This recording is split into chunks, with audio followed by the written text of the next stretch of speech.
ദൈവത്തിൻ്റെ അതിപരിശുദ്ധമായ നാമം വാഴ്ത്തപ്പെടുമാറാകട്ടെ. ഈ പ്രഭാതത്തിലെ നമ്മുടെ വായന ഭാഗം ഇയ്യോബിൻ്റെ പുസ്തകം 1 മുതൽ 4 വരെയുള്ള അധ്യായങ്ങളാണ്. ഇന്നത്തെ കുറിവാക്യം 2 ശമൂവേൽ 13 അധ്യായം 8 വാക്യം. താമാർ തൻ്റെ സഹോദരനായ അമ്നോൻ്റെ വീട്ടിൽ ചെന്നു. ദാവീദ് രാജാവിൻ്റെ മകളും അബ്ശാലോമിൻ്റെയും അമ്നോൻ്റെയും സഹോദരിയും ആയിരുന്നു താമാർ. താമാർ എന്ന പേരിൻ്റെ അർത്ഥം പനവൃക്ഷം അഥവാ ഈന്തപ്പന എന്നിവയാണ്. താമാർ എന്ന പേര് 3 വ്യക്തികൾക്ക് ഉള്ളതായിട്ട് ബൈബിളിൽ നമുക്ക് കാണുവാൻ സാധിക്കും.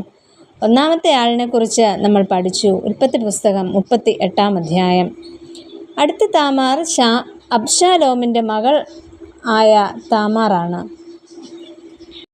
അവൾ വളരെ സൗന്ദര്യമുള്ള സ്ത്രീ ആയിരുന്നു എന്ന് 2 ശമൂവേൽ 14 അധ്യായം 27 വാക്യത്തിൽ കാണുന്നു.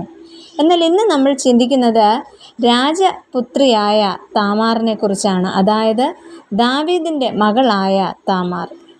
ബഹുഭാര്യാത്വത്തിൻ്റെ ഫലമായി മക്കളെ അനുസരണത്തിൽ വളർത്തുവാൻ കഴിവില്ലാത്ത ചഞ്ചല ചിത്തനായ പിതാവായിട്ടാണ് ദാവീദിനെ ഈ ഭാഗത്ത് വിവരിച്ചിരിക്കുന്നത്. പിതാവിൻ്റെ ബലഹീനതകൾ ഇവിടെ മക്കളിൽ വെളിപ്പെടുന്നതായിട്ട് നമുക്ക് കാണാം. ഒരു പിതാവിൻ്റെ വിവിധ ഭാര്യമാരിൽ ജനിച്ച മക്കൾ തമ്മിൽ വിവാഹം കഴിക്കുന്ന പതിവ് ഇസ്രായേലിൽ ഉണ്ടായിരുന്നു. സൗന്ദര്യമുള്ള കന്യകയായ യുവതിയായിരുന്നു താമാർ. ഇന്ന് നമുക്ക് താമാറിൻ്റെ ജീവിതത്തിൻ്റെ തിക്ത അനുഭവങ്ങളിലേക്കൊന്ന് ഇറങ്ങിച്ചെല്ലാം. ഒന്നാമതായിട്ട് ഇരയാകേണ്ടി വരുന്ന താമാർ. സുന്ദരിയായ കന്യകയായ രാജകുമാരിയായിരുന്നു താമാർ. രാജകൊട്ടാരത്തിൽ വളരെ സന്തോഷത്തോടെയും എല്ലാവരെയും സ്നേഹിച്ചും ഏവരെയും സഹായിക്കുവാനും കരുതുവാനും ഒക്കെയുള്ള നല്ല മനസ്സോടെ ഒരു ജ്യോതിസ് എന്ന വണ്ണം ജീവിച്ചവൾ. പെട്ടെന്നാണ് അവളുടെ ജീവിതം പിച്ചി ചീന്തപ്പെടുന്നത്. പരസ്പരമുള്ള ബന്ധങ്ങൾ നിശ്ചലമാകുന്നിടത്ത് ജീവിതത്തിൻ്റെ സാധ്യത തന്നെ നഷ്ടമായിത്തീരുന്നു. തൻ്റെ രക്തബന്ധത്തിൽ പിറന്ന സഹോദരൻ അവളിൽ അനുരക്തനാകുന്നു.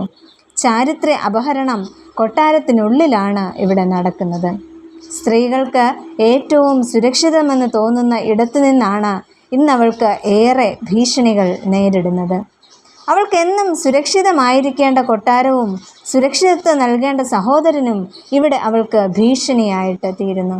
സഹോദരൻ്റെ രോഗവിവരം അറിഞ്ഞ താമാർ അവനരികിലേക്ക് ഓടിയെത്തുന്നു.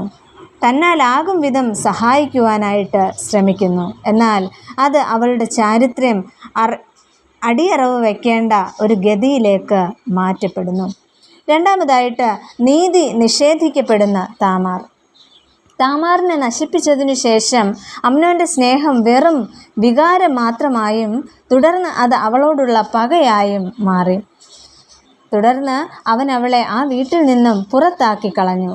എന്നാൽ പിതാവായ ദാവീദിൻ്റെ അടുക്കൽ നിന്നും ഈ സംഭവത്തിന് താമാറിന് ഒരു നീതി ലഭിക്കുന്നില്ല. മാത്രമല്ല, അവളുടെ ദുഃഖവും വേദനയും ആ കുടുംബത്തിലെ പുരുഷന്മാരായ അംഗങ്ങളിൽ യാതൊരു ചലനവും ഉണ്ടാക്കിയതായി കാണുന്നില്ല. കൊട്ടാരത്തിലെ സ്ത്രീകളുടെ വികാരങ്ങളോ ഈ വിഷയത്തിലെ അവരുടെ സമീപനമോ ഒന്നും രേഖപ്പെടുത്തിയിട്ടും ഇല്ല. താമാറിന് തുടർന്ന് എന്ത് സംഭവിച്ചു എന്നോ അവൾ ഈ അവസ്ഥയെ എങ്ങനെ അതിജീവിച്ചു എന്നതൊന്നും അറിയുവാനായിട്ട് നമുക്ക് കഴിയുന്നില്ല. എന്നാൽ അബ്ശാലോം എന്ന തൻ്റെ സഹോദരൻ 2 വർഷങ്ങൾക്ക് ശേഷം അമ്നോനെ കൊന്ന് പക വീട്ടുന്നു. പ്രിയമുള്ളവരെ, ഇന്ന് നമുക്ക് ചുറ്റിലും ധാരാളം ആധുനിക താമാറുകൾ ഉണ്ട്. എന്നാൽ അവരെ ഒന്ന് ചേർത്ത് പിടിക്കുവാൻ നമുക്ക് സാധിക്കണം.